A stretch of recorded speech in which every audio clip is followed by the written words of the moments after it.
Baik, dalam masalah kenaikan harga kita ini, dia duduk kat sini dalam ma asabaka min hasanatin, dalam bentuk al-isabah, iaitu timpaan. Ma asabaka min hasanah, yang ni dia panggil sunnah kauniyah yang kita akan tengok. Ma asabaka min hasanatin fa min Allah, maka apa-apa yang menimpa kamu daripada kebaikan itu, maka ia daripada Allah. Tetapi wa ma asabaka min sayyi'atin fa min nafsik, maka apa-apa yang menimpa kamu daripada keburukan itu, ia daripada perbuatan kamu sendiri.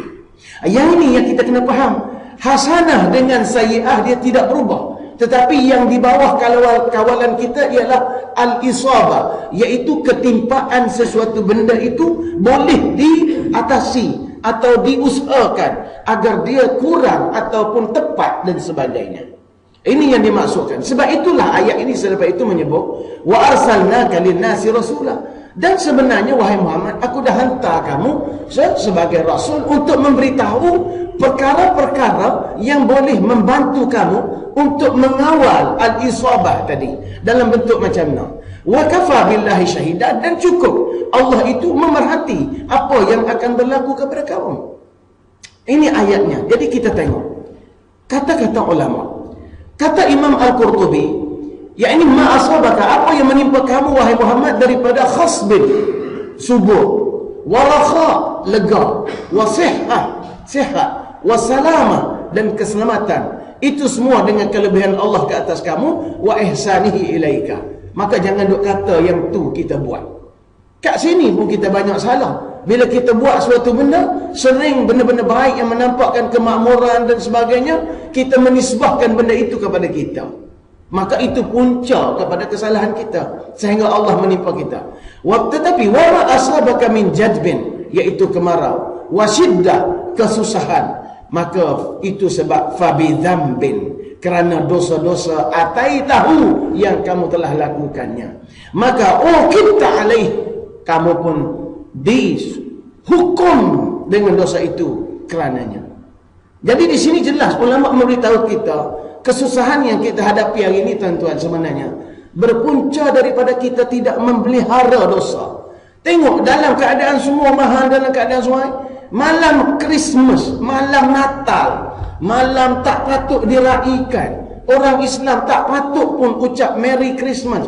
Tiba-tiba saya tengok dalam TV satu ada konsert dangdut, konsert dangdut iringan grup muzik RTM.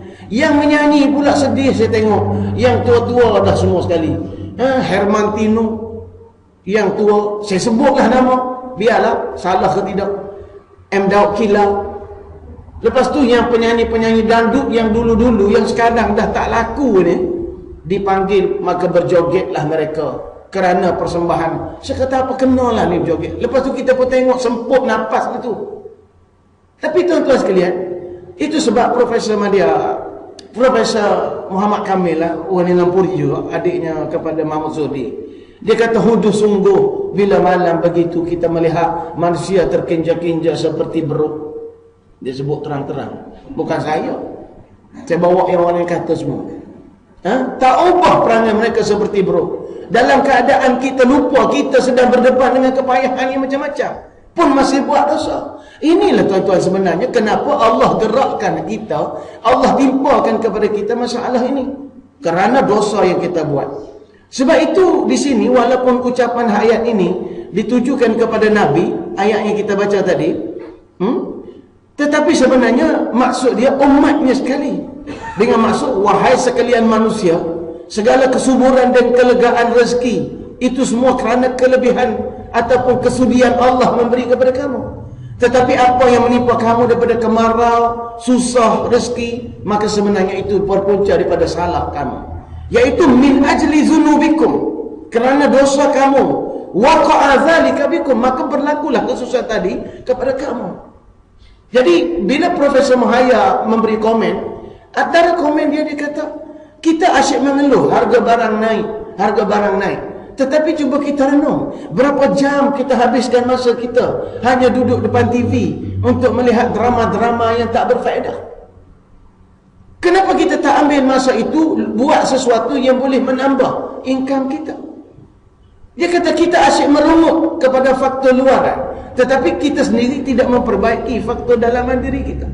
Ada benarnya kalau 5 jam kita habis, 3 jam itu kita habis untuk buat serunding, boleh jual, buat kuih, pagi-pagi boleh hantar kedai, hantar kedai. Saya rasa itu lebih meringankan kita. Masalah sekarang kita dah tahu kita gaji terhad, pendapatan kita terhad. Kenapa kita tidak berusaha, kata dia. Bukan kata saya pindah kata-kata dia. Jadi tuan-tuan boleh tengok, ada benar. Tapi bila profesor ini tegur macam tu, terus dihukum dia kangkong lah, buta kayu.